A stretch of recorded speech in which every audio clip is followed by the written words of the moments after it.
Right.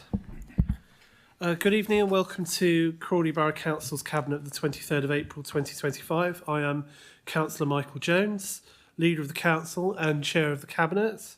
There are no scheduled fire drills tonight, so in the event of the fire alarm sounding, please leave the building via the main spiral staircase and through the main reception doors. Once outside, please turn left and make your way to the fire assembly point located beyond the multi-storey car park on Exchange Road. If you're unable to use the stairs, please wait in the council chamber and you'll be guided by a member of the staff to the evacuation lift. This meeting has been live streamed via the council's YouTube channel, so all good wishes to anyone viewing us on that. Please note that there is a no comments function available as part of this webcasting. The council is a data controller and will retain the data collected during this webcast. This will be done so in accordance with the council's published data retention policy. Any members of the public seated in the public gallery should be aware that by entering the chamber they are consenting to their image being captured by the automated camera system. Recordings will be used for webcasting and or training purposes. Councillors are reminded to take note of what is displayed on the screens in the room as this shows what is being recorded and webcast. Cameras are currently set to capture you in seated positions, so please remain seated when speaking. You can request to speak as usual in committees by raising your hand. To speak by pressing the button with a face on it and the microphone will go green when you are live. We will now commence with apologies for absence. Have we received any apologies for absence? Yes. Let Democratic Services answer for you. We've received apologies from Councillor Sue Mullins and Councillor Bob Nice. Thank you very much. Disclosures of interest. Does any member have any disclosures of interest? I'm not seeing any, no, thank you. Now we come to the minutes of the meeting held on the 12th of March. Does the Cabinet agree that the minutes are an accurate record of the meetings? Is that agreed? Thank you. Public question time. We have no members of the public in the public gallery, so if we had, I would have explained the rules, but as it stands, I will just pass us on to the next item, which is item 5, matters referred to the Cabinet and any report from the Chair of the Overview and Scrutiny Commission. There are several things to report back on, I think it's fair to say, but as normal, Councillor Ayling, I'll bring you in during each item. And I'm going to suggest to change the agenda order for tonight's meeting so that the Crawley Homes reports are discussed first. I assume that Cabinet members are content with that. Thank you. So we will start with the Crawley Homes maintenance and repair policy report. This is the first policy in a set of policies that are passing through Cabinet tonight. These policies are being put in place in order to provide assurance to tenants and the housing regulator that the Council's housing department, which carries out our social landlord function, Crawley Homes, has policies in place which address the issues and requirements of being a considerate and effective social landlord. And regular observers of our Cabinet meetings will know by now that as a council, we've been making a particular effort to bring forward a comprehensive set of policies, given detailed consideration before adoption. And tonight is no different as we seek to address all areas. It is perhaps particularly appropriate to be discussing them tonight as we have the regulator visiting Crawley Borough Council this week to look at how Crawley Homes is operating, and I know the Cabinet will want to pass on our good wishes to the regulator's team and that we will be doing whatever we can to assist them. So having covered that, I will pass this to Councillor Irvine to introduce this before calling others in. Councillor Irvine. Right, thank you, Chair. I don't know if there's not much that I can add to this. We did have a very good discussion only last night at the Overview and Scrutiny Commission on various things were commented on. One of the important aspects of this report is that it does mark the change from us being an all-repairing landlord to a landlord that does the majority of the repairs, but certain repairs we feel could be done by the tenants themselves, and they are listed in the report. And I will say that this has been This has gone to the Tenants and Leaseholders Action Panel, who represent tenants, and I believe that they're happy with this. We've had to take this approach because our repair costs have actually rocketed over the last few years. Not something exclusive to us, but something that's common across the social housing sector. So we've had a look at some things that we feel could be done by the tenants themselves. And this is what we've come up with. I invite any comments. Thank you, Councillor Irvine. I will bring in Councillor Ayling to present the Commission's comments. Thank you. The Commission considered the report CH215 of the head of Crawley Homes. I'm not going to read out all the comments as they were being published in the Cabinet supplementary agenda.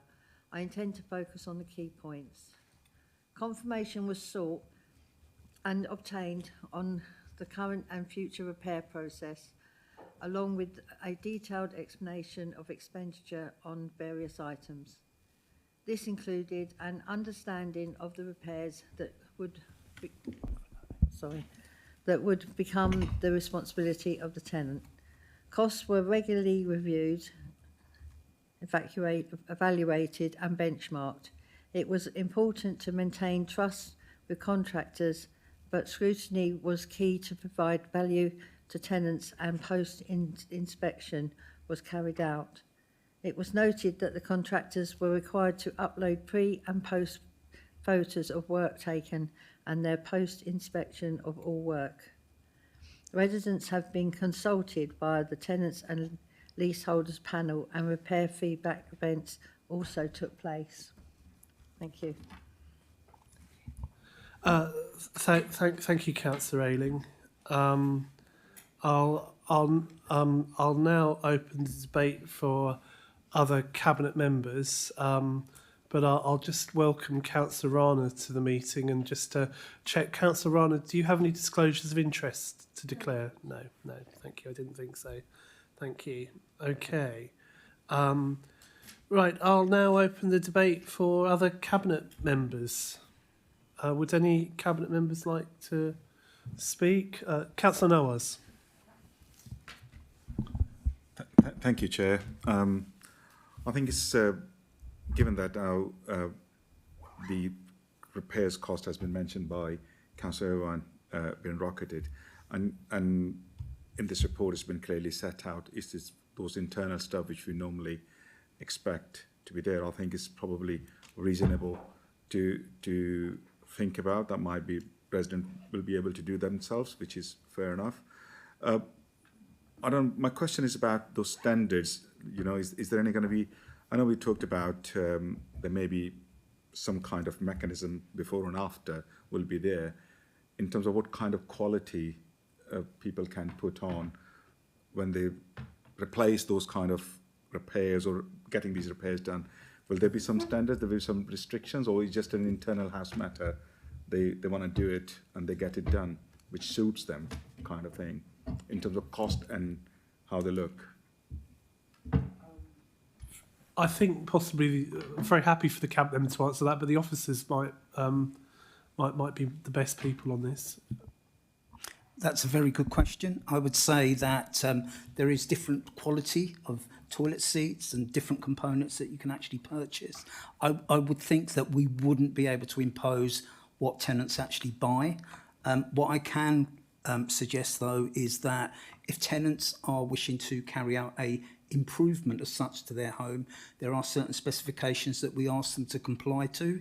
So, for example, it might be erecting a shed or changing their front door or their bathroom suite or things like that. There are certain specifications and rules that we expect them to comply to. So, for example, electrical components, making sure that they are up to British standard, of a reputable make, etc. I think it would be really difficult to actually monitor some of those components. As you know, you can go into Poundland and buy a light bulb, probably for around about £1, but you can obviously go into a builder's merchants and it might cost you £10.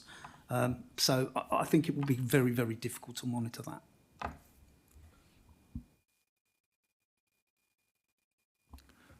thank you for that. I think that's really, I think it's, I'm glad to hear that if that's the case, because then if residents, they do that, they can depend on their own circumstances. This allow them to get it done as well. So I think it will be a reasonable assumption they will do the right thing in those circumstances which suits them better.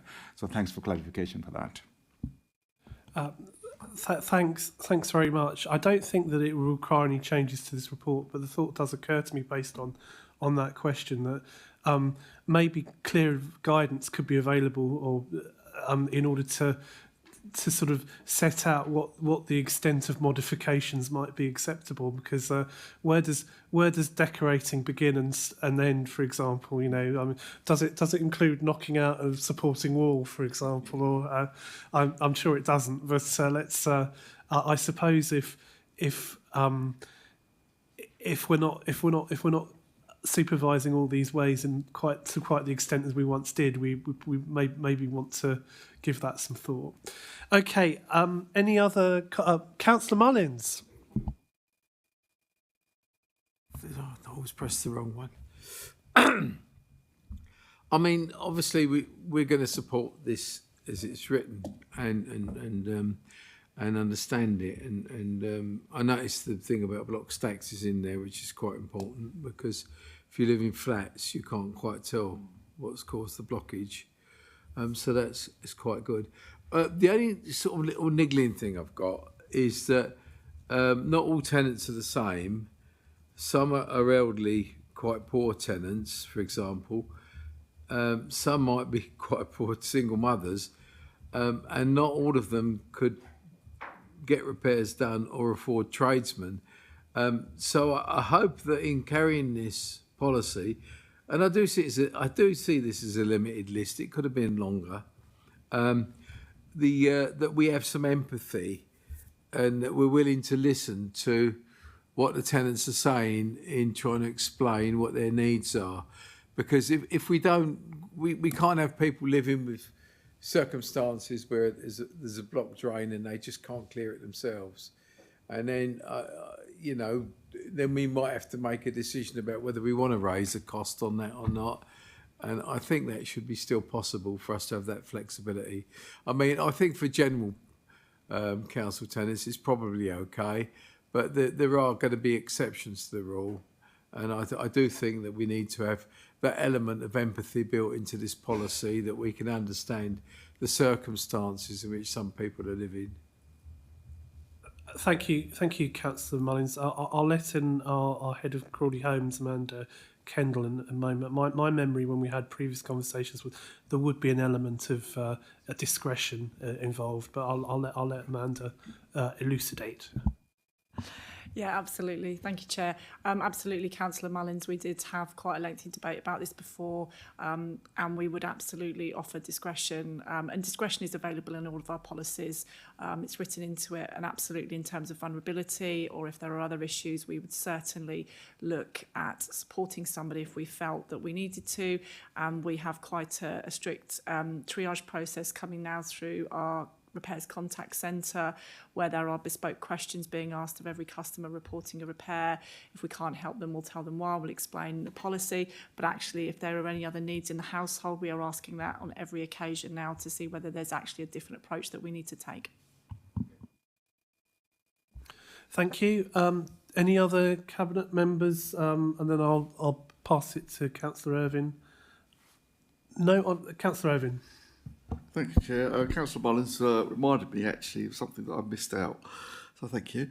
When you mentioned block stacks, and that is that I think we've always been an empathetic council, and that's demonstrated because there were further things presented to us as possibilities to be charged back to tenants. For example, fence replacement, fence repairs, and block stacks, which would have been expensive, but we did consult the tenants at least on action panel.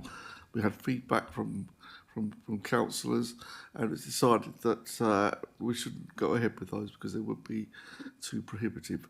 So it does show that we do consult, and consultation isn't just lip service. We do actually act on it. Thank you, Councillor Irvine. I would just add that the Cabinet have looked very closely at the list of repairs that Crawley Homes will continue to provide, and whether there are any that would be more appropriate to expect tenants to provide for themselves. And we've taken on board what the Commission had said when backbench councillors had a chance to scrutinise the proposals. And during these discussions and looking at the details, it was decided by the Cabinet for sound reasons that Councillor Irvine's referred to it, that we would continue with providing repairs for such things as replacement fencing and block stacks. But there were a number of things, such as internal redecorating, that it was considered that people with a secure tenancy that allowed them to reside for a long time in a particular home were reasonable to expect that they paid for themselves. For the most part, we remain a landlord that repairs for our tenants without additional charge a very significant amount. And this certainly compares favourably with many other councils with retained stock, and also a very large proportion of housing associations that don't repair at the level we do. And I think that should be recognised. Now, what I think with this policy is that, as has been referred to, there was a very robust discussion on the draft policy, and it had significant member input that added value to what we now have in front of us. And I really think this gets the balance right, to my mind, recognising that many of our tenants need to be careful with their finances. But as councillors, we have a wider duty to ensure that Crawley Homes and the housing revenue account is properly financed, and that going forward there is likely to be greater financial pressures on the HRA, that we have to ensure Crawley Homes is fit for the future. Now, the HRA is relatively well funded at present, although when the comparison is to other local authorities whose HRAs are not very well funded. Even if the sun is shining, it still requires us as a council to be mindful of rising costs, and to follow the old expression, fix the roof while the sun shines. The policy, of course, also sets out for tenants' reference precisely what they can expect and the standard of service they should be able to expect from the council when they raise it, should repairs be needed. So I'm satisfied that this policy is entirely the right approach, and I'm more than happy to propose this is adopted by the Cabinet tonight. So on that basis, I move that the Cabinet approves the recommendations as set out in 2.2 on page 109 of the agenda pack. Can I have a seconder? Thank you, Councillor Irvine. I think I should be looking in your direction for quite a few of the items tonight. So is that agreed? Thank you, Cabinet. We will now consider the Crawley Homes resident engagement strategy. So, Councillor Irvine, if I pass that to you to present. Certainly, Chair. Well, this is a bit different from the policies we've been bringing forward over the last few months, because a lot of the policies we've had have been oral policies and not written down. And although a lot of this has been happening in the past, this is some of this is new, and it's there to comply with housing regulation, and also because we believe that it is the right thing to do with our tenants. Now, with that comes, well, my own personal word of caution, which is that I believe that resident engagement is important, but it's always a work in progress, because you have to look at what you're doing, what works, what maybe doesn't work so well, change things, improve things, and keep looking at it to make sure that people do have the opportunity to engage with us, and that the Crawley Homes can take into account their views on all matters of the housing service. That said, there's quite a lengthy strategy listed there. The officers might want to put some more flesh on the bones of what I've said. One of the matters, this was discussed at length at the Overview and Scrutiny Commission last night, and it was generally very favourable. There was one question, well, it wasn't really a question, it was comment raised about the Regulatory Compliance Board and whether or not the Cabinet Member for Housing should be on that board. And I undertook to take that away and discuss that further with the officers, because of course it's only 24 hours ago, so there's not really a lot of time to go through it properly. So I look forward to that conversation happening in the near future. Thank you. Thank you, Councillor Irvine. I will now bring in Councillor Ayling to present the Commission's comments. Thank you. The Commission considered the report CH220 of the head of Crawley Homes. Again, I will focus on the key points. It was important to engage, to provide everyone the opportunity to participate. There was an overall support for the current engagement activities being provided. Query was sought as to whether the Cabinet Member for Housing should sit on the Regulatory Compliance Board. Officers would review the board's membership, but confirmed that the tenants were at the heart of the regulatory changes. It was acknowledged that the tenant satisfaction measures survey was mentioned in the appendix. It was felt it should be included that this featured council oversight by the Commission. Thank you. Thank you, Councillor Ayling. It didn't make sense.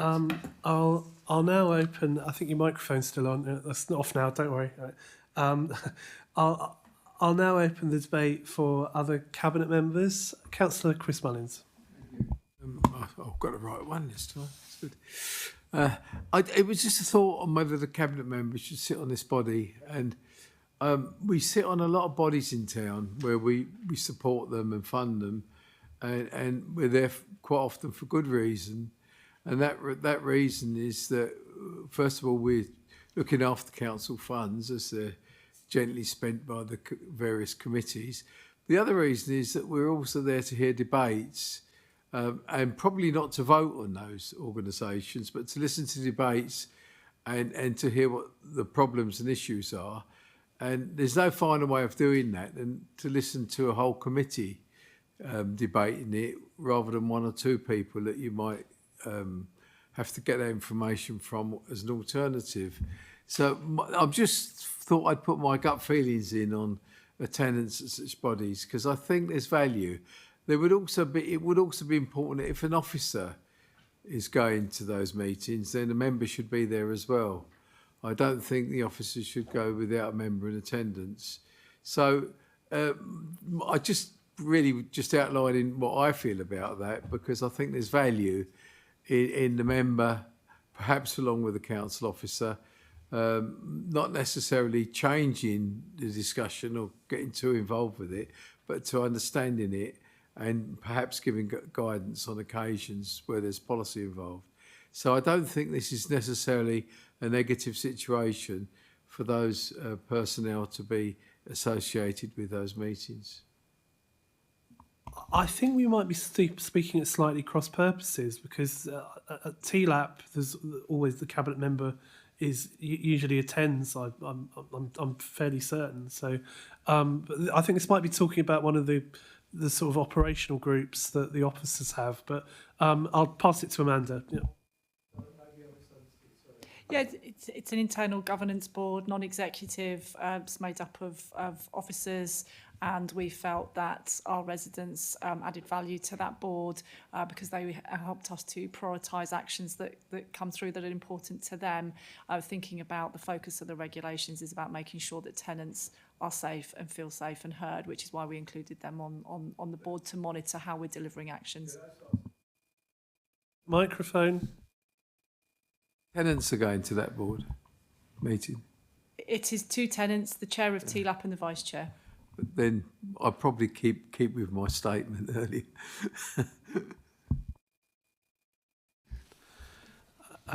Right. Any other Cabinet members? Atif, Councillor Nawaz. Thank you, Chair. I think this is a positive comment on there. I think I'm pleased to see that this strategy come in and we bring this out there. And one of the comments, as I said, it's probably not existing public-facing kind of engagement strategy does exist. So having this out there and compliant with our housing regulator, I think it's a really good thing. And I'm pleased to have this within our council, so our residents and our tenants can be engaged properly, because that is one of the big things we always face is engagement is a bit of something, but I think having this policy in place, strategy in place, which ensure and I think strengthen our position as a social landlord. So we do care and we do like to engage with them. So it's a really good step into the right direction, I would say. So well done to the team for that. Thank you. Yes, I agree. Any other Cabinet members? Councillor Evan, I'll come back to you. So, Councillor Evan, yeah. Oh, right, okay. Just listening to the discussion prompts a few thoughts in my head, and I just want to say that there are a lot of tenants, I believe, who don't particularly want to be engaged or attend formal engagement meetings, but we still have to find ways of taking their views into account and listening to them, because, well, for one thing, it is the right thing to do. And then if you cast your mind back a few years to the horrible disaster at Grenfell Tower, many of the people who survived that said that they've been contacting their council over years over what they thought were over issues with that block of flats, and they were completely ignored. And quite frankly, that's totally unacceptable. Yes, agreed. Thank you. I'll move towards the conclusion now. But speaking personally, it is with a great deal of pleasure that I read this strategy and have listened to the discussions that we've had about the whole subject area. Speaking as a former Cabinet member for housing at Crawley Borough Council myself, I have been passionate about the council reaching out to our tenants and ensuring that the lines of communication are excellent. And when I first became leader, which wasn't very long after the COVID lockdowns had finished, I said that one of the council's overriding priorities was to be reconnecting Crawley, and the same principles certainly applied to our tenants. And I believe as a council, we've a great story to tell our residents on this. Our engagement has come on leaps and bounds in the past few years, and I think this is part and parcel of us and our development and growth as a social landlord over time. And I think that the strategy is a good, solid plan for the future that builds on some already very impressive work, where this council has put the time and resources into building up our engagement. Now, whether that's been the very successful estate days, the inaugural annual tenants conference, the surveys that are going out, the quicker and better contact routes, the improvement in our records and officers' access to them through the Active H programme rollout, the growth and support to our tenants and leaseholders advisory panel. These are all really good examples of the success and the recognition that if we want to keep going in the right direction, we also have to have a solid plan in place for what that looks like. And this strategy is, to my mind, well worded and a positive account of what we plan to do. And I particularly like as well that we are realistic about offering opportunities to our tenants based on their self-assessment of the time and willingness they have to spend on responding. I think that's a very practical and useful way of looking at it. And that there are appropriate ways to engage based on that level of time and commitment they want to give. And I have huge respect for TLAP, for example, but the time and dedication that their members put in, I'm sure that they would agree themselves, isn't something that every tenant would be able or prepared to offer. So I have great enthusiasm in moving that Cabinet accept this strategy. And with that, I have to look at the correct reference, right? I move that the Cabinet approves the recommendations as set out in 2.2 on page 139 of the agenda pack. Can I have a seconder? Thank you, Councillor Irvine. Is that agreed? Thank you, Cabinet. We shall move on now and consider the Crawley Homes Hate Incident and Crime Policy Report. Councillor Irvine. Thank you, Chair.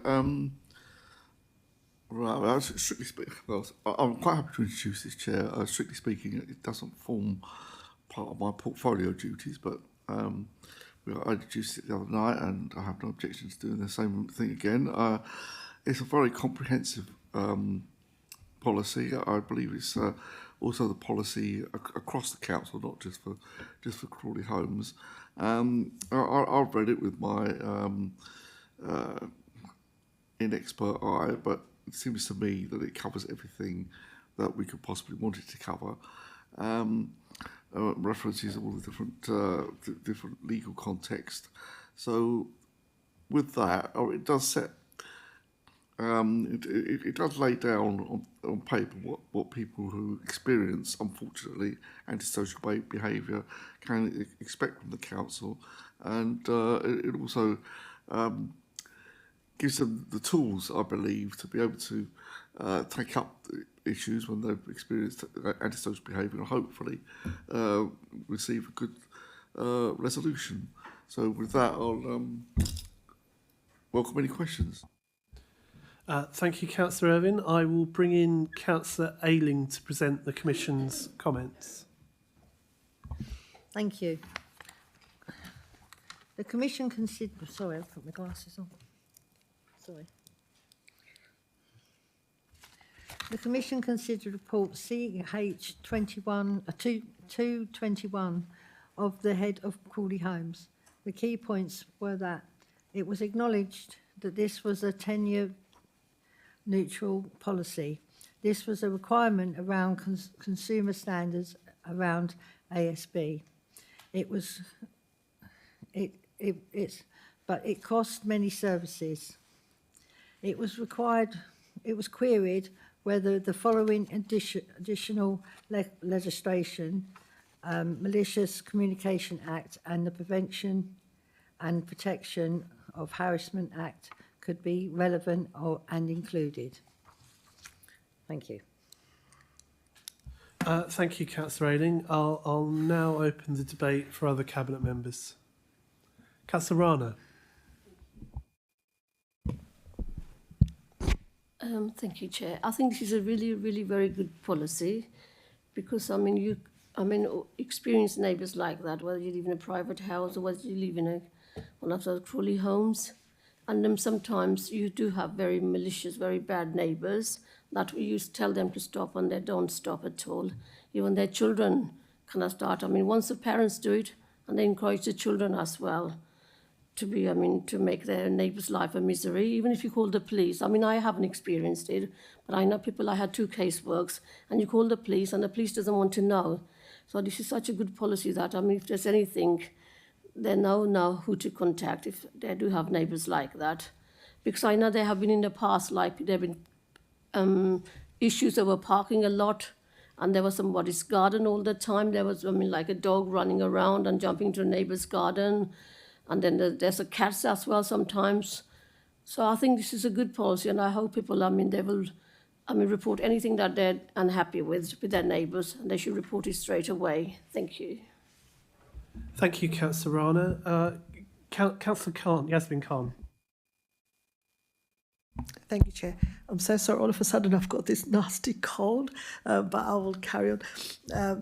I've read the policy and I'm really happy, and I think it's going to make it easier for people, for them to know where to go and how to report crimes. And I can see we've got some links here. Thank you very much for the policy. I think I like the policy. It's quite comprehensive, and I think it should help our residents and give them a bit of ease of mind that knowing where they can report the crimes. Thank you. Thank you, Councillor Khan. Councillor Mullins. You always sound surprised when I put my hand up. Just trying to add some expression to my voice, Councillor Mullins. What I was just skimming through it now, and I just saw 8.4, which I think I like. It's on page 176. Because in many flats, for example, you may have people sitting with leasees or people who've bought their leases on there, and they're much harder to deal with in the housing sense than our tenants who might be adjacent. But it could be our tenants who are suffering the hatred and the problems. And so what I like about that is that in those cases, we're saying here that we will look at the situation and maybe move our tenant somewhere else away from the problem, if I'm reading that right. And I think that's quite important, because that can happen and does happen, I'm sure, across the town, where the person that's causing or perpetuating the problems probably is almost untouchable as far as their accommodation is concerned. And so I was pleased. I just say thank you for that paragraph. I think it's really worthwhile. And yes, I will be supporting the documents. Very good. Thank you, Councillor Mullins. Would any of the officers like to respond on?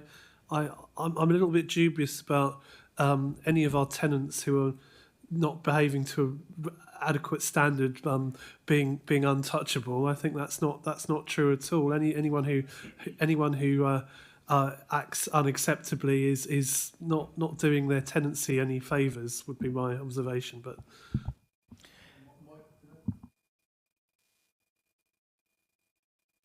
shall we let Amanda comment? I mean, obviously, this does talk about moving specifically Crawley Borough Council tenants where they're a victim to resolve an issue. You're right, it is more challenging if it's somebody in another tenure. You've just referenced leaseholders. It's quite difficult to achieve forfeiture for a lease, but we would look to take enforcement where we could, or we would, as this is suggesting, we would signpost victims and perpetrators to seek help elsewhere.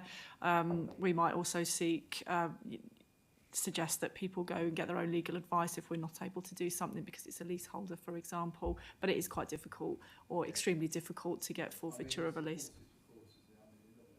Chris, I don't mind you talking across the room, but you must turn your microphone on because no one at home can hear you if you...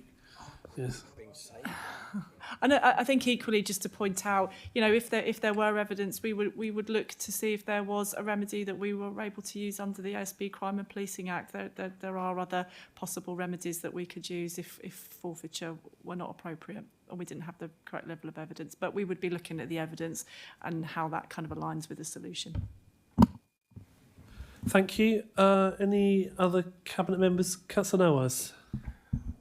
Thank you, Chair. I think it's, once again, I'm very pleased to see this report and reassuring from tenants' point of view, especially the point 8 of the Appendix A of that, which talks about prevention and support, and how it's reassuring our tenants can get a single point of contact and support, and how it will support them throughout those difficult times, even if they have to be rehoused somewhere. I think that's really, really good. In the current climate, it's reassuring. We have that compassion and empathy towards our tenants. So it's very pleased to see this report out there.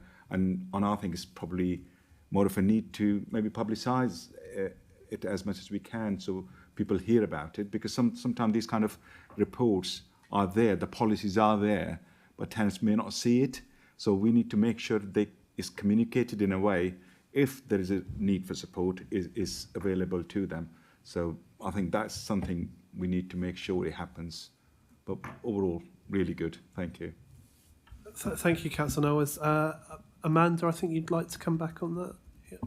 Yeah, Councillor Nawaz, all our policies are obviously going on our website, but I take the point about promotion. We've got ASB Week coming up. We have that every year. We can certainly do something kind of bespoke around ASB Week in relation to this. I think that sounds like an excellent idea to me. Excellent. Did you want to come in? Ian, then Georgia, I think. Yes, that's... Hey, Georgia, yeah. Hi, yeah, I just wanted to add that additionally, the policies are on the website, but we have introduced a tagline directing people to where they are, and in every letter and every publication, highlighting where the policies are found, but not just online, also how you can find out more information about any of our policies by contacting us. We will have on our notice boards, we've erected notice boards in a number of blocks, and one of the pieces of information on there will be how to find policies, how to find more service information, so the hate incident policy will obviously be part of that suite on there. Thanks. Thank you, Georgia. Councillor Owen. Oh, I just want to thank everyone for their positive comments, and in particular Councillor Rana for sharing her experiences. I've spoken to quite a number of people over a large number of years who've experienced antisocial behaviour, and I've experienced it myself on a couple of occasions, thankfully not too recently, and it's a horrible, terrifying experience for the victim, and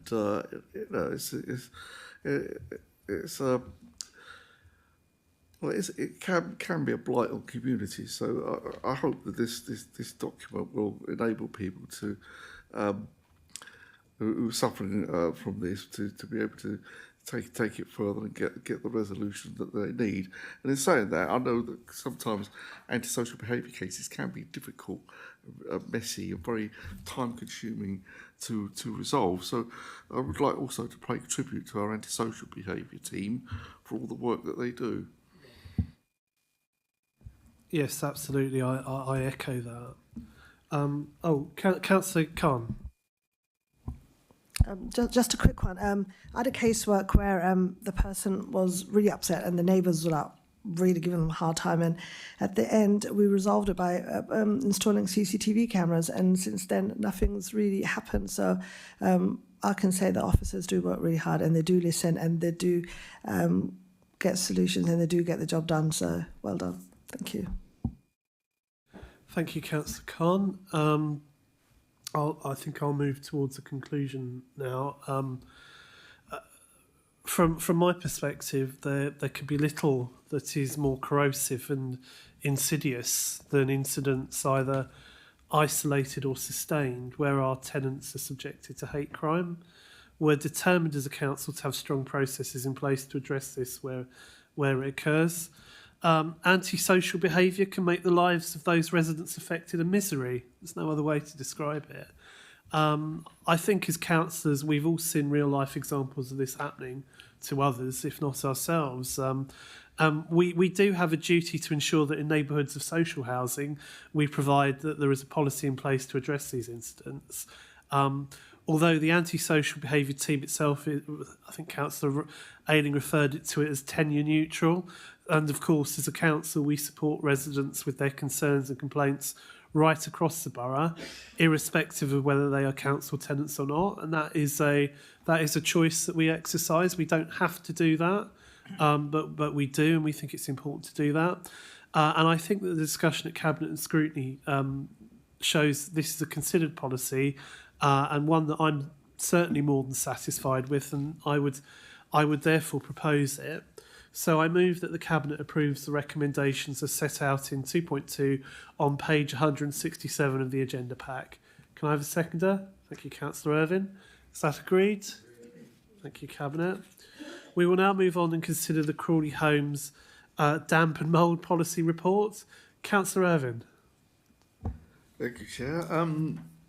Well, as the report states, over the last few years there's been a greater awareness of the problems of damp and mould in social housing properties, not just council properties, but housing association properties.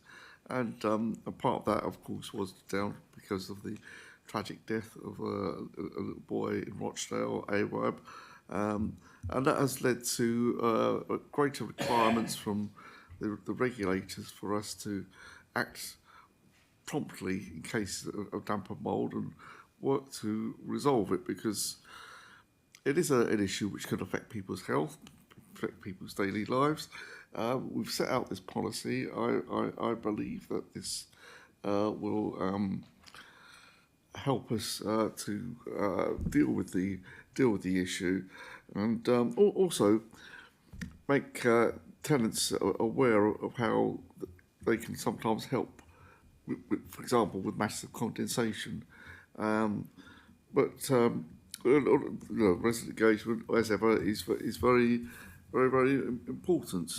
So With that, Chair, I'll leave it for any questions. Thank you, Councillor Irvine. I will bring in Councillor Ayling to present the Commission's comments. Thank you. The Commission considered report CH217 of the head of Crawley Homes. The key points were discussed. The key points discussed were: it was recognised that there were now a higher awareness of damp and mould. Confirmation was provided on the work being carried out to tenants within the service. Action plans had been implemented, for instance, damp and mould task teams for winter and using different technologies within the home. It was noted residents' engagement was key to the assisting tenants in managing their property. The Household Support Fund had provided assistance for different equipment, and is that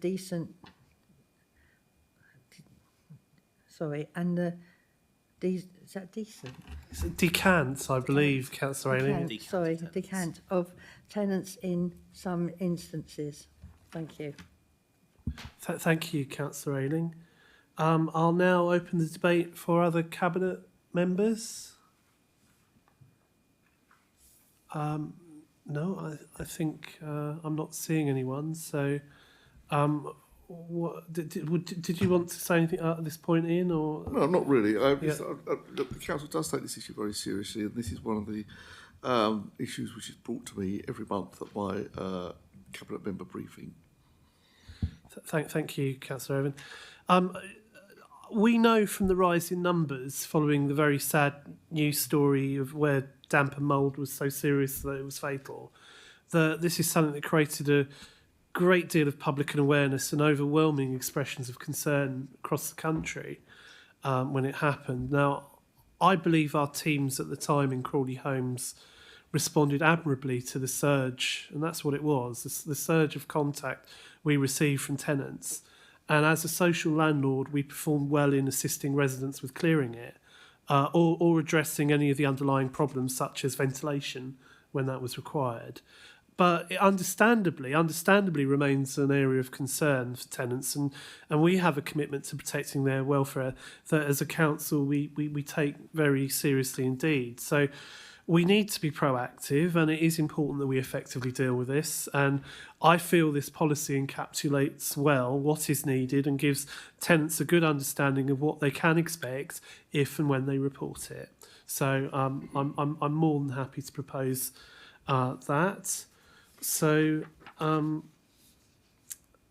move that the Cabinet approves the recommendations as set out in 2.2 on page 187 of the agenda pack. Can I have a seconder? Thank you, Councillor Irvine. Is that agreed? Thank you, Cabinet.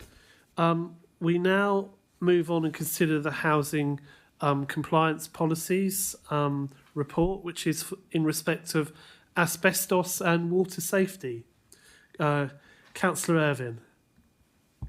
Right, thank you, Chair. Well, this is the last housing policy tonight. That I do promise you there will be more coming at the next meeting. I've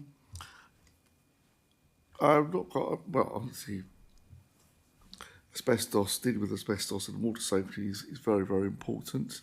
I would rather think that a lot of this is more of a technical matter in dealing with it. So I would suggest that any questions that Council has would probably be better directed to the officers. But just to say that I completely support this policy.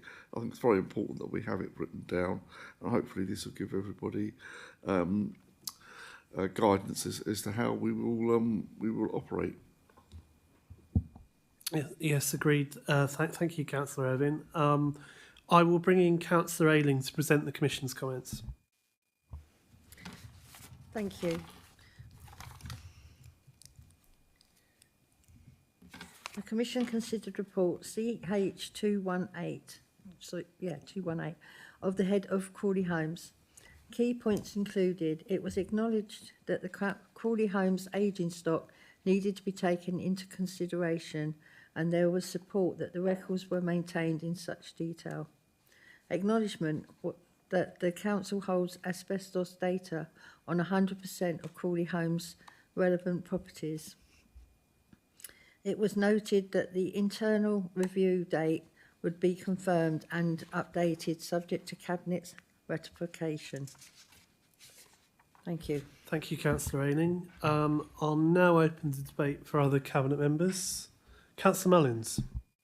Thank you. On the asbestos side of it, I mean, I think that's pretty well covered in any case by legislation.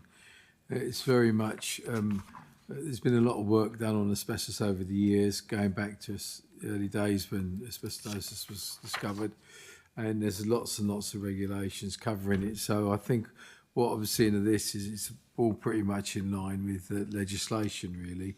And so that leaves us in a situation where the asbestos side of this is quite good.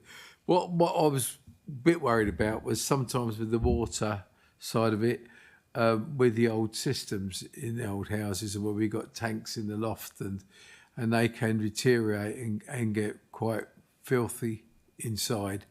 And that water tends to feed into bathrooms and bathroom taps where people clean their teeth and that. And I'm not quite confident that, you know, like in my house where we've got a combi boiler and all the water we use is direct mains water, whereas in older houses, water comes through those tanks that can be 50, 60 years old now. And I just wondered how much research or work has been done on the quality of that water that people might clean their teeth with in the bathroom. I'm happy to be guided. Is it Jeff Tarrant, if you'd like to answer? Thank you, Chair, and thank you, Councillor Mullins. The purpose of the water safety risk assessment is to ensure that where we have domestic stored cold water that is, as you rightly say, feeding into sanitary ware, so bathroom cold water taps, that these installations are assessed on a regular basis, and if there are any areas which result in any remedial work or cleaning or disinfecting of the tanks that are required, that is been made aware at the risk assessment time, and then the council can undertake appropriate remedial work. So in some cases the tanks are oversized. You make an excellent point that with the prevalence now of combination boilers, you have a mains bridge and there is less demand on the domestic cold water system, so the tank is oversized and therefore doesn't circulate water as effectively. Hence the reason why we're going to do risk assessments every 2 years, ensuring that we're regularly looking at these appliances, these installations, and are taking appropriate remedial action to either clean and disinfect, and that's required, or undertake any remedial work that's required by water safety regulations. Thank you very much. Any other Cabinet members? Not seeing anyone. Thank you, Councillor Mullins. Well, I think that everything that needs to be said has been said for these important subjects already in the discussion and at scrutiny beforehand. So I think I'll just formally propose, in which case I move that the Cabinet approves the recommendations as set out in 2.2 on page 205 of the agenda pack. Can I have a seconder? Thank you, Councillor Irvine. Thank you to the Crawley Homes team. I know that clearly it's a busy time for you all, and wish you all well with the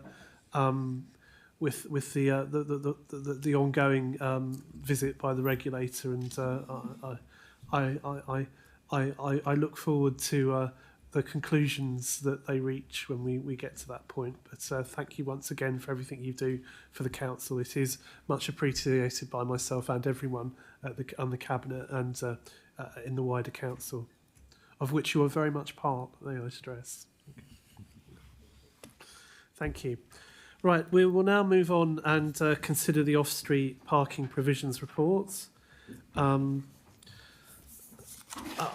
I should be introducing this and the next item in Councillor Noyce's absence. Unfortunately, he can't be with us for very good reasons. I'll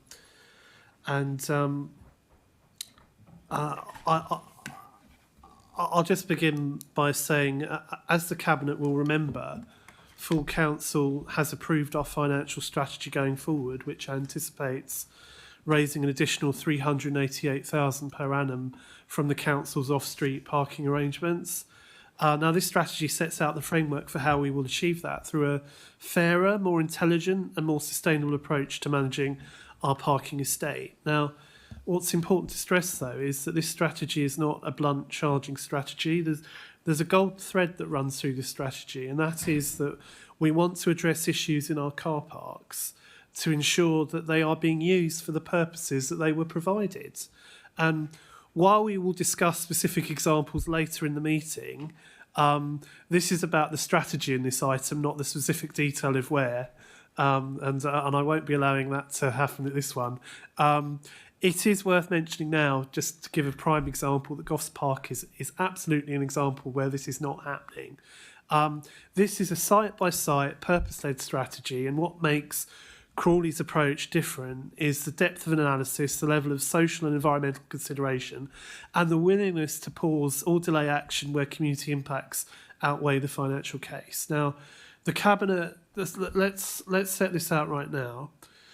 The Cabinet have entirely ruled out charging at any of our neighbourhood parade car parks, and that, I believe, is the correct decision.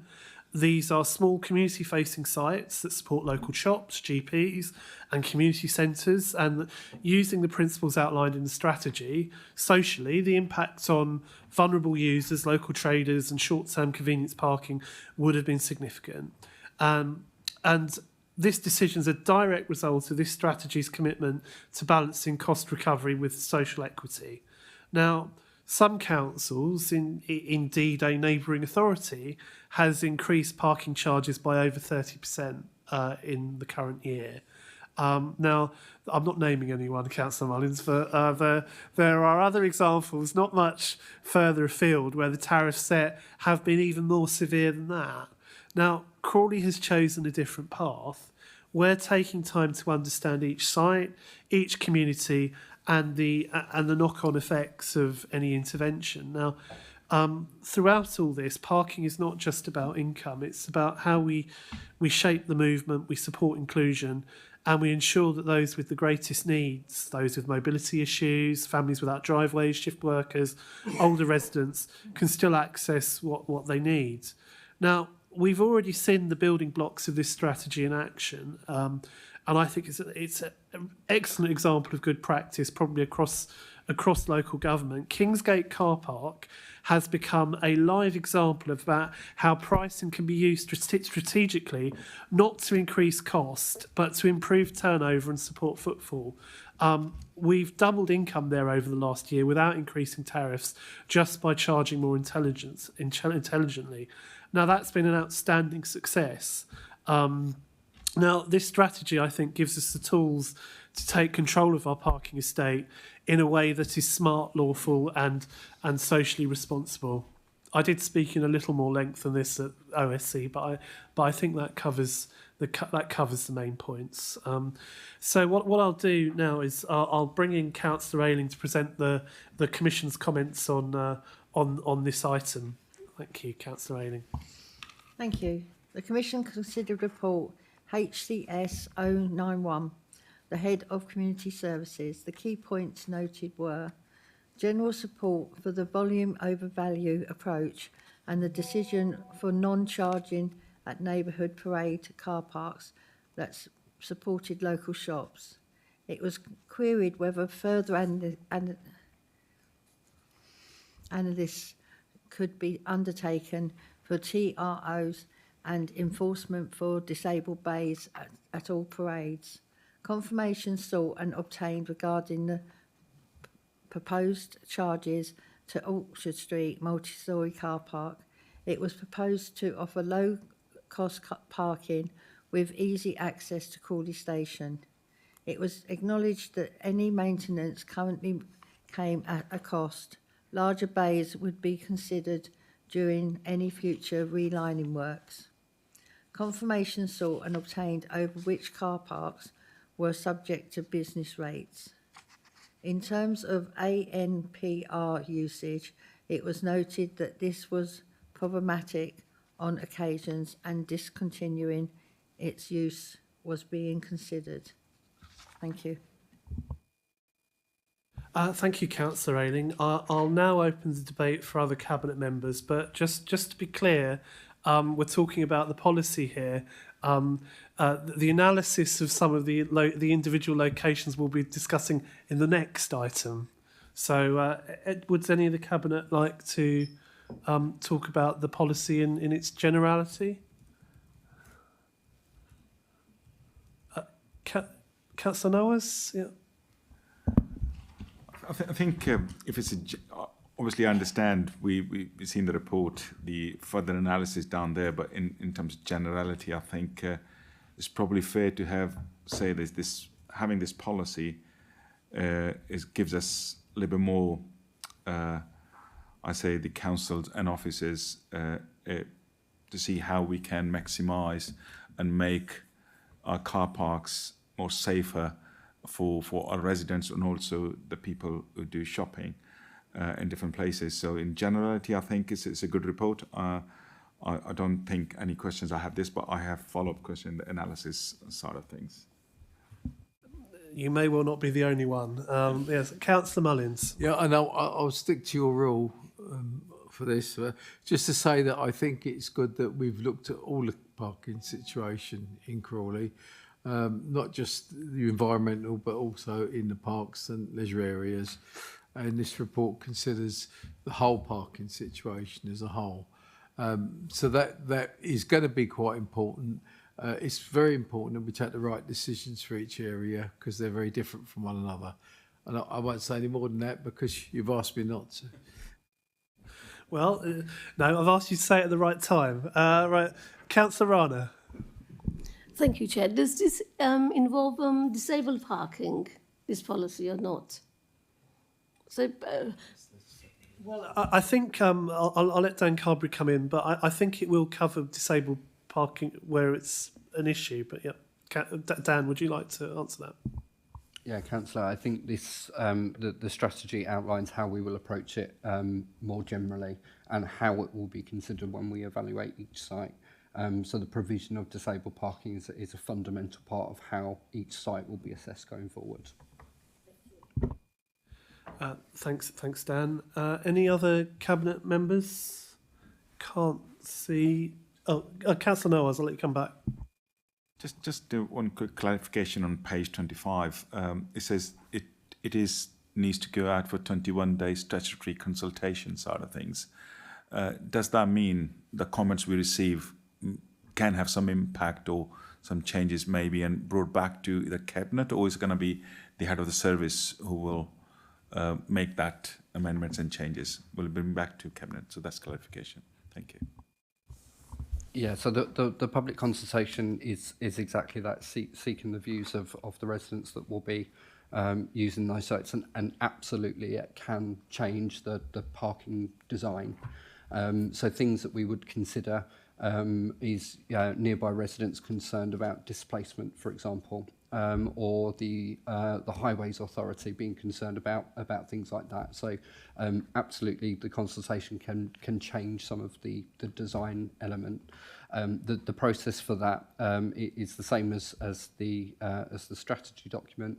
It will go out to public consultation. That will close. We will analyse all of those responses. That will go back to then Scrutiny Commission for oversight, and then it will come back to Cabinet. At that point, Cabinet will be asked to make a decision whether to make the order or whether you want further amendments to be made. Did you want to come back? Thank you. Yep, that's great. Thank you. Okay. Councillor Owen. No, just a quick question, Chair. I may have missed it in the reports. Forgive me if I haven't. I don't use the car parks very often. The last time I used a council car park, I think I paid for the parking in cash. Well, I mean, which is the preferred method of payment for a lot of people. Will people still have the ability to pay in cash if they wish? So the proposals for the technology is to use pay by phone, pay by app, and card-based payments. The rationale for that is essentially it is cheaper for the council to operate than cash, and therefore we can keep the tariffs the tariffs lower. We have car parks in the borough where we don't take coins, and what we see is that the vast majority are paying by app and the rest are paying by card. There's no occasions of people being excluded just for use of coins or notes. I mean, I do think we compare personally. I think we compare quite favourably because we've tried to avoid people who are digitally excluded from being inconvenienced. So there's still an ability to pay by card everywhere. However, I know from my own direct observation that there's certain private car parks or the companies of whom we'll name nameless, but the only way you can use it is to download their app. In fact, I walked past one particular gentleman who found that a very challenging request when he was trying to park quite recently. So, we're continuing with the approach, I think, as a council, where we want to keep things as straightforward for everyone as we can, and we're not immediately taking all our coin-operated meters out, but so they're also not being added to either. And I think, did you want to come back, Councillor Irving? Just briefly, because I do appreciate the work that's gone into this report and making it fair and taking into account everybody's views and requirements. It just concerns me sometimes that there's sort of general drift towards a cashless society, and I'm not sure that that's ultimately always going to be a good thing, because what happens when the technology doesn't work? Cash always works, and people, there are a lot of people who find cash much easier to deal with than apps and cards and whatever. Would you like to come back on that, Dan, or was that just? I mean, it's going to a cashless society might not be something you feel qualified to answer on, but on this item, if you could, yeah. Then Councillor Mullins, then Councillor Wells. Yeah, it's on the data of this. So as part of this, we really delved into digital exclusion, and actually the data says that 96% of people have access to a bank card. And the British Parking Association data as well, so that people favoured a variety of options. The reason that the rationale really for moving away from coin in cash is the cost to the council of collecting that, and in order to fund that, the tariffs would therefore have to be increased. As part of the consultation process, there will be a mechanism for residents to feedback whether they would like to see cash options available at those car parks, and at that point then it can come back into OSC and back into Cabinet for a final decision on what that needs to look like at those sites. Thank you. So it's not ruled out forever. It's not ruled out at this moment. It's still okay. Fine. Thank you. I've noted Councillor Yasmin Khan wanted to raise something. As she hasn't spoken yet, I'll let her come in first. Yeah.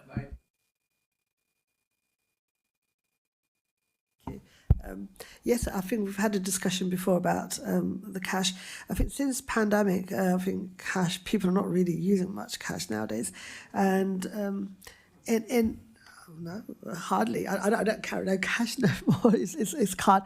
But like you said, yes, I've come across people that really struggled with the apps. But that's really good to hear that we are going to have the card facility. I think, and nowadays you have Apple Pay on your phones, so that makes it easier. But yeah, I think that's quite handy that we're not just going to rely on apps, because I think that can become a bit tricky for people. Absolutely. Come use our car parks. That's the message coming out of tonight's meeting. Yes. Councillor Mullins.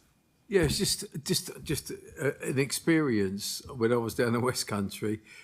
There was the only method of paying for that car park was the app, and we had about 25 people trying to download this flipping app on their phone. And then the council, in its wonderful approach to other human beings, put up a sign, if you can't pay, don't stay. And that was their abrupt message to the people that wanted to park and spend money in their town. I thought that was absolutely awful. And I mean, I wouldn't mind if there was one app you could put on your phone, but done every single car park in the country, then that might work. But they're all different. And so how on earth is your phone going to be loaded up with all these different apps as you go around? I mean, it's just nonsense. But I'm pleased to see, and I think the cards will work. I think nearly everybody I know is a bank card, a debit card of some sort or other, and you can pay. And then if you can pay by your phone as well, there's three methods of paying, Ian. And I can see the security risks as well, and the cost of paying a security company to collect money, and then that money's got to be counted and put in a bank and distributed. It's a much more bureaucratic way of doing it all, and I can see the logic of ceasing the money, but we've got to keep the method of paying for parking as simple as possible. And I think the bank card does that, and maybe the phone does it as well, but I hate the apps. I think they're bloody awful. Thank you. Yes, noted. The message again from this meeting is we want you to stay in our car parks. So, right, Councillor Nawaz, and then I think I'm going to start moving this towards a conclusion.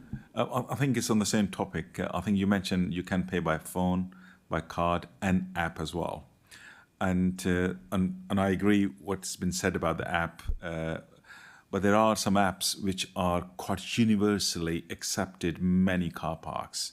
So my only suggestion will be, even though those don't go for an app which is bespoke to us only, maybe align with some kind of app which are used by other councils, which are more universal, which makes things a little bit easier. People might have them on their phone already. So that's probably a useful thing to have that. The good news, Councillor, is that we'd be looking to integrate it with the existing app that's used by residents in Crawley, which is My Permit, and that's used across West Sussex as well. So it's a very recognisable app to residents of Crawley, and they would be able to manage both their residential permit and casual use at any of our car parks on the same app. Councillor Ayling, did I see you wanting to come in? Yep. I just want you to defend the app, I think.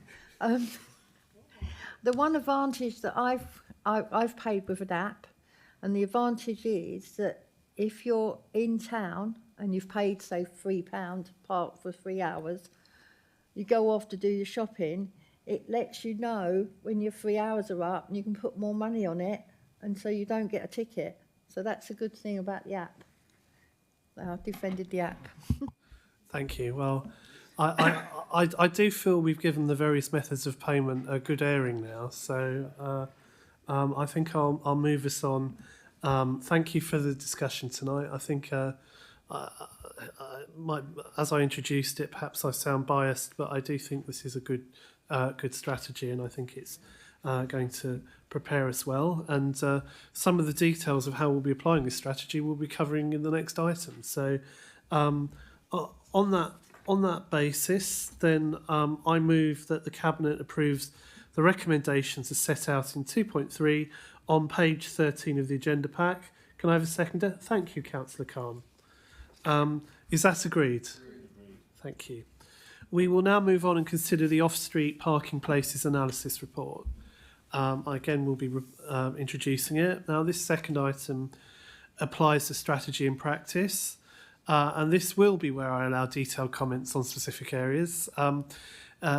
This report presents phase 1 of our off-street parking analysis. It identifies 3 locations proposed for tariff introduction and 1 site where we propose a significant operational shift. The sites concerned are Goffs Park Lower Car Park, the Hawth Theatre Car Park, K2 Crawley Leisure Centre Car Park, and we will also be looking to the optimisation of the Orchard Street multi-storey car park.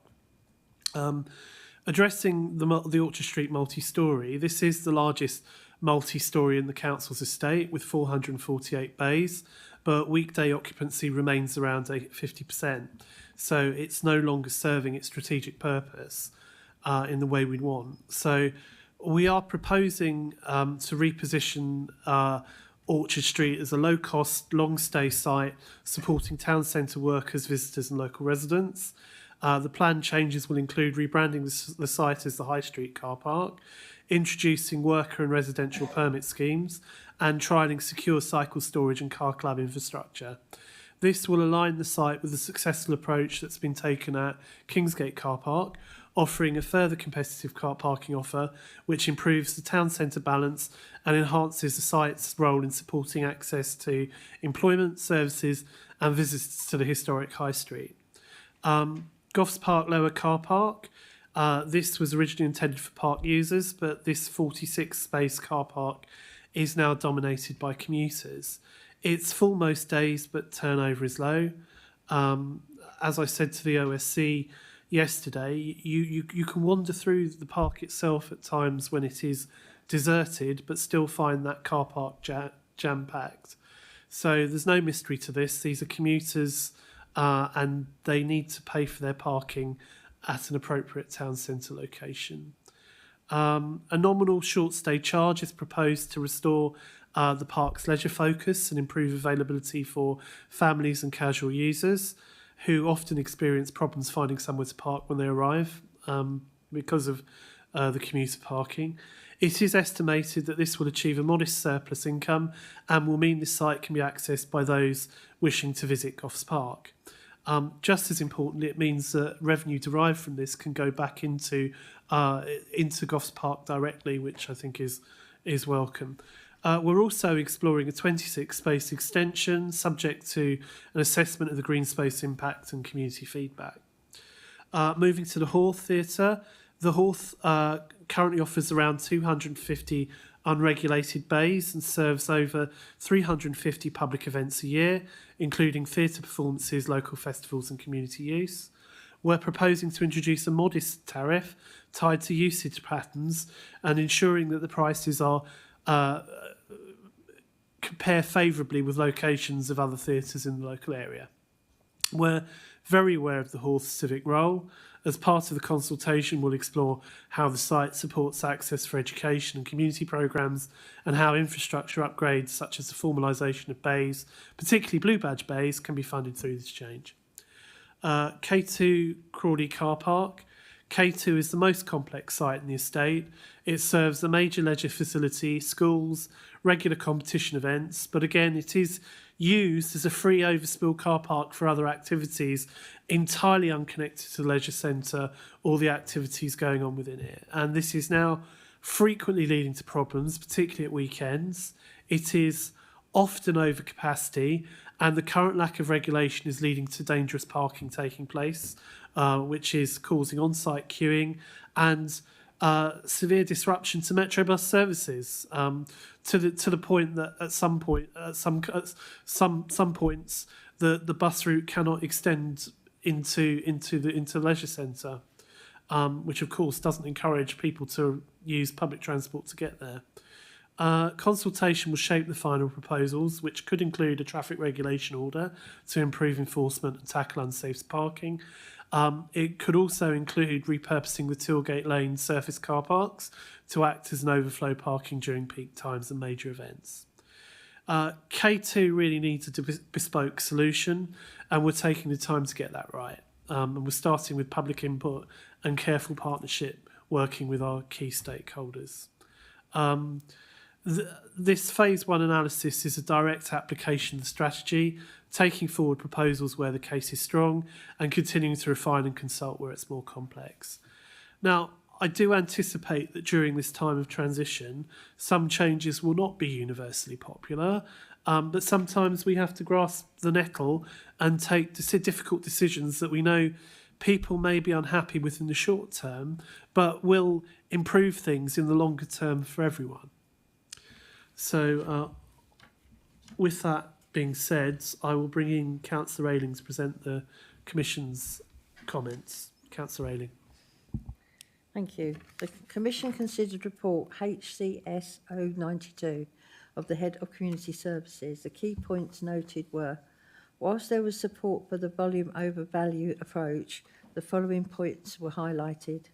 Concern that should a chargeable parking at K2 Crawley be introduced, Tilgate Park car park would become an overflow. It was also noted that there was bus service disruption and limited secure parking for cycle storage. There was a need to promote public transport and active travel.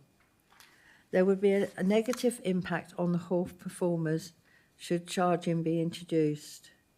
Concerned that those currently using Goffs Park lower car park would continue to pay or would just park in the upper car park. There would need to be an evaluation of the charging and cost analysis of this lower site before any future extension. There was a need to future-proof digital payment methods. There would need to be strong partnership working with operators at the Hawth and K2 Crawley. It was acknowledged that the public consultation results report for the agreed off-street site would be considered by Cabinet in June. It was felt that this report should also be considered by the Commission. Thank you. Thank you, Councillor Ayling. I'll now open the debate for other Cabinet members. Councillor Mullins and Councillor Rana. Thank you. Thank you. Just quickly on Goffs Park, I mean, we've got the Goffs Park working group coming up, and we've clearly and obviously discussed this there.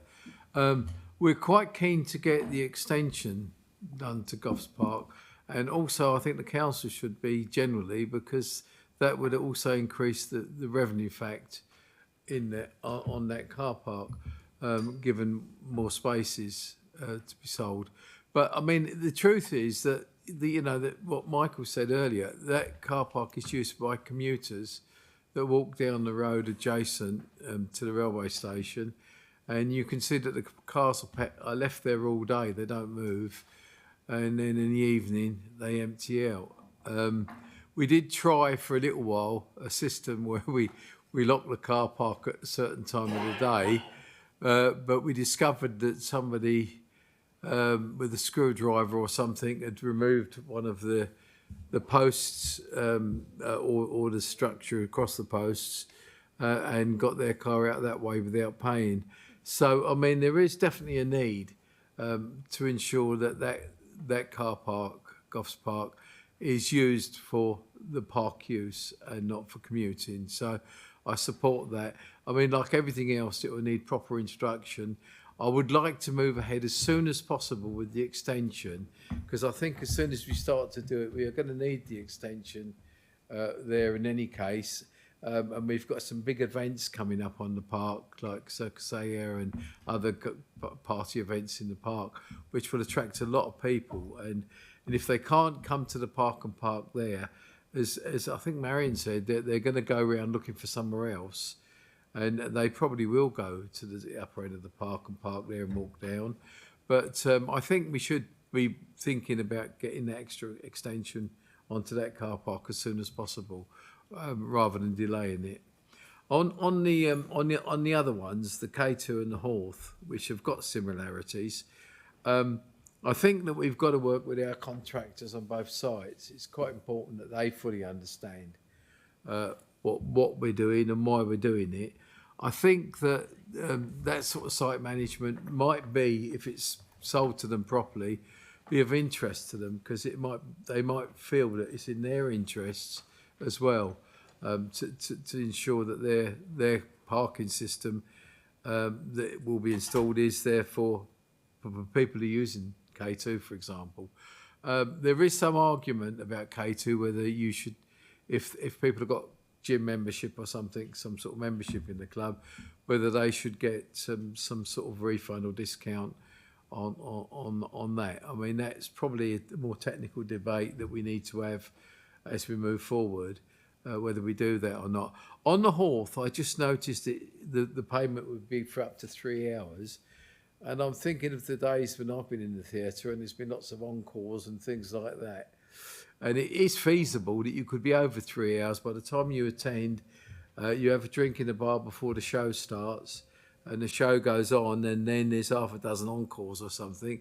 You could end up over 3 hours. So, I mean, I think aiming for 3 hours is okay, but as long as we don't penalise people who've been sitting in the theatre in a show, you know, quite rightly, and then come out afterwards and find they're half an hour late on their 3 hours and find themselves with a ticket. I wouldn't like to see that happening. I think that would be unfair when they'd already bought a ticket to go and see a show. So I think that we should recognise the length of the show itself and allow people that flexibility. So instead of saying dead 3 hours, that when they're attending on site, they pay the fee, the £1.50 if you like, but that's for their attendance at that show. And, you know, most shows I accept probably don't go on longer than 3 hours, but some might. And if they do, should people really be penalised for staying and enjoying what they've paid for? Which these days is not cheap. I mean, theatre tickets are quite expensive. So I don't think we should penalise them if they're late back. Okay, I think you made your point. Have on I that. made the Yes, point? Did you yes, get that? Yeah. I wasn't sure if you got me or not. I was trying to make sure you did. But anyway, that's my general thoughts. But I think careful introduction of it all is what we need to do. Yeah, agreed. I think also, interestingly, on the Goffs Park lower car park, we did go to some effort in previous years to try and disrupt the non-park usage of that car park. But without actually introducing charging, it's incredibly difficult to do anything on a sustained basis. And Kate Wilson, no doubt, remembers with great affection some of the many conversations she had with Councillor Noyce and myself about the subject. So I think, yeah, there's definitely some work that needs to be done there. And on the other points that were raised, can I get you to respond, Dan? Yeah, just on the extension, the fundamental thing is about the environmental impact assessment. You'll know, Councillor, that there is a significant tree in front of that. We were going to leave it there, I think. But yeah, we just need to make sure that any extension to that car park doesn't interfere with the roots of that tree. On the Horth, the proposed tariffs and the proposed hours of charging are exactly that. So they would form part of the consultation. Members may make a decision to want to address that in tonight's cabinet meeting, so that those proposals go out as 4 hours, or else that could be picked up within the public consultation. Thank you. I think it was Councillor Rana I saw next, and then I'll come to Councillor Khan, then Councillor Nawaz. Thank you. Thank you, Chair. I just want to talk about the Orchard Street multi-storey car park. I have parked there a few times, and sometimes I do, because it's free parking.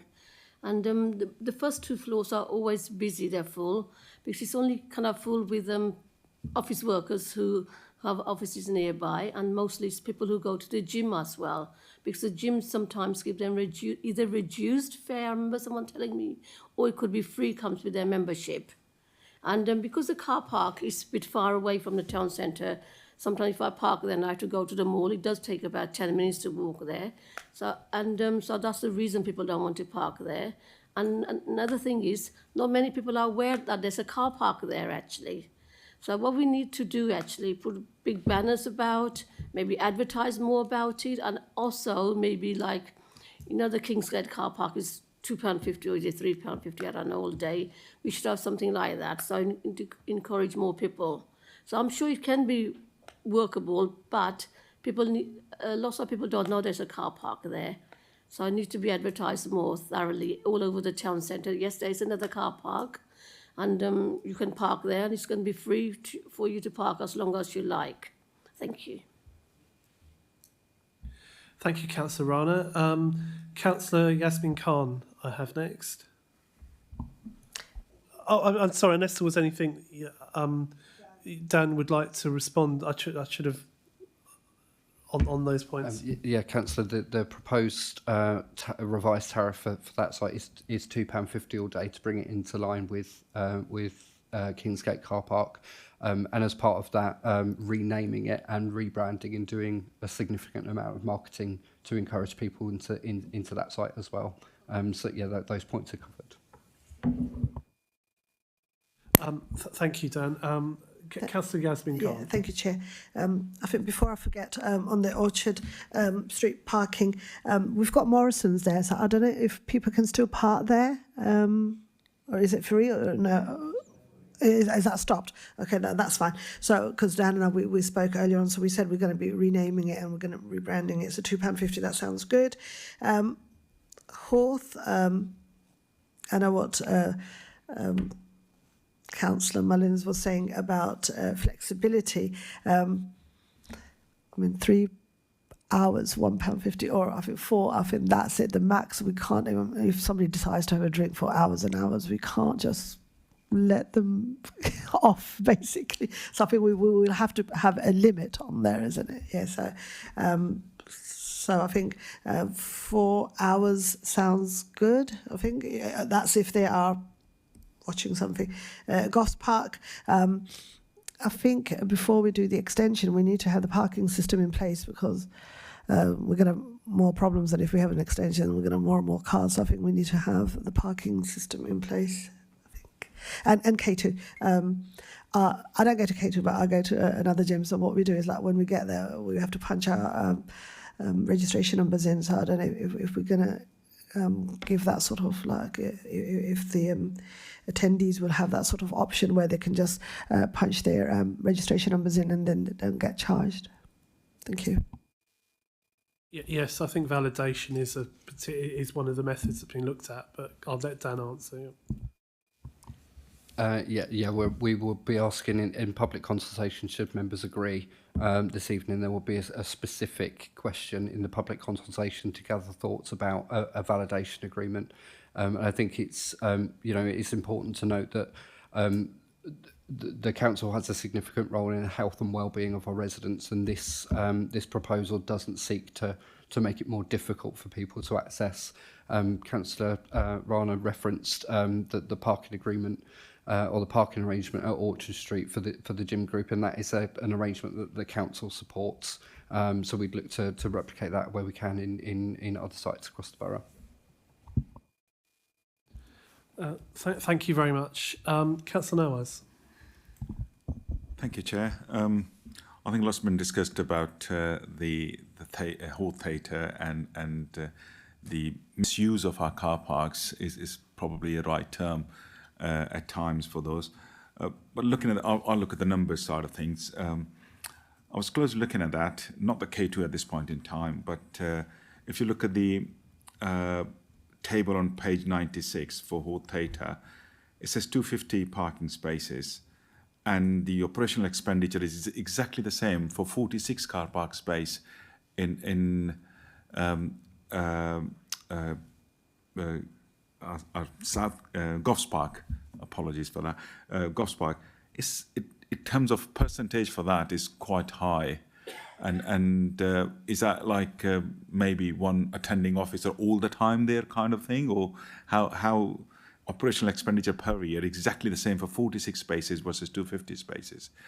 And follow on that is one of the things which I quite like in the report, value, volume over value side of things.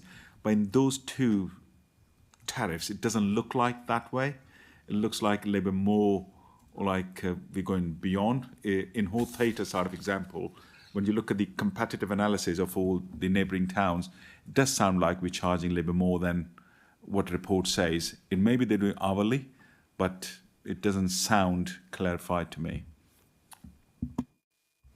So on the first point, the usage patterns of the Horth will dictate how often enforcement needs to take place or compliance checks need to take place, which is why it has similar operating costs than Goffs Park. Goffs Park will need to be visited maybe up to 2 times a day in order to really influence behaviour change and achieve compliance. The Horth will need that far less. but the officer will have to spend an extended period of time there because of the size of the car park. So when looking at those operating costs, that's what the differential is. The amount of time officers will need to spend there is significantly less. On the volume over value approach, the Hort surfacing is significantly higher quality, so it's not just a tarmacked car park, and therefore the upkeep of that and the maintenance budget of that site will need to be different, and it is an enormous car park. And so when we're looking at tariff settings and making sure that the site itself can recover its costs for things like maintenance, that's where the tariffs have been set for K2, again because of how the enormous usage of that site and the amount of officer resource that is required. Again, that's where the tariffs have been set. So they are slightly higher than some of our competitors, but the usage is slightly different to our competitors as well. Yes, thanks. Did you want to come back? Just quickly on that, Goffs Park side of things. Well, obviously, the tariff is 0 to 3 hours to start with, and it's £3, which may sound be quite excessive, because if you're only there for walk, dog walk or whatever, so you may need an hour or something, and maybe the visits can be more. I understand that might have some implication on the operational cost of side of things, but it does sound like it's excessive. If there is misuse car park term in our head, then it sounds okay. But the normal residents, people who want to go for walk, for well-being, healthy lifestyle, and they're travelling from a different part of the town, Goffs Park is a very nice park. So that sounds a little bit excessive. If you only be there for an hour, but you're paying for 3 hours. Is that something that can be looked into? So everything that we're proposing is subject to public consultation, and ultimately that will be a decision for members to take at the Cabinet in June, rather than for me to take. What we'd say around the tariff structure for Goffs Park is that people spend an hour and a half is around the minimum that people will spend in a park, but upwards of 3 hours. The design of the tariffs is around preventing commuter blocking of those spaces. It is a small car park, and what we know at the moment is that no park users that want to use that car park can actually get in there. But again, everything is subject to public consultation, and all of those thoughts and feedback from park users will be considered. Thank you very much. Councillor Evin. Thank you, Chair. It was all I've been asked to do tonight, I think, Chair, is to agree that these 3 sites go out for public consultation, which is obviously the right thing. But I'd just like to know about the public consultation. Does it follow a statutory format, or is it our own format? Because I'm just wondering what exactly the public will be consulted on. Will they be consulted on whether or not, for example, I think the proposal to make either any of these sites a paying car park a good idea? Because in 8.4 it says that public consultation will ensure that local users have the opportunity to influence the design of parking controls. And then 8.6 says the risk of public opposition will be mitigated through robust engagement and clear rationale for proposed changes. So, as you said, if there's a sort of tidal wave of public opposition, then that does come back to us and we have to make the decision. But I just wonder if any thought would be given as to what that consultation would look like, and also how the consultation would be carried out. Dan, would you like to answer that? Yeah, thank you, Councillor. So the format of the consultation is not set in statute. What we need to seek is the views of the public and stakeholders, the Highways Authority and the Chief Constable. What we're not doing is just going out with a really basic consultation. We've broke it down by each proposed site. And we've asked for specific feedback on what people, whether people support the proposed introduction of parking controls, excluding the charges, and if they support them, why, and if they don't, why. For the proposed hours of parking controls, and the proposed parking tariffs, and then any other comments that they want to give. So that for Goffs Park on places like K2 Crawley, where the final proposals will be absolutely influenced by that period of consultation. The questions are slightly more different, but it is getting into the granular detail of what people want us to do. In terms of the reach of that public consultation, it is actually something Crawley Borough Council does quite well with parking consultations.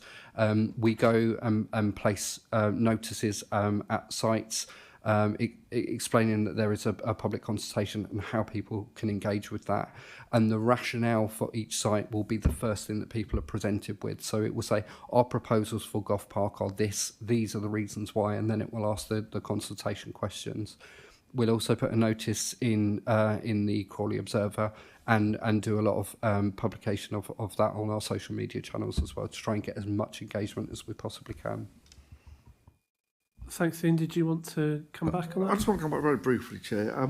And also, at 7.3, it says ward councillors will be consulted during the public consultation process. What will they be consulted on? Because the thing that does strike me slightly is that things like K2 and the Hall, they're not just sort of assets for a particular neighbourhood. They're big assets for the whole town enjoys. Would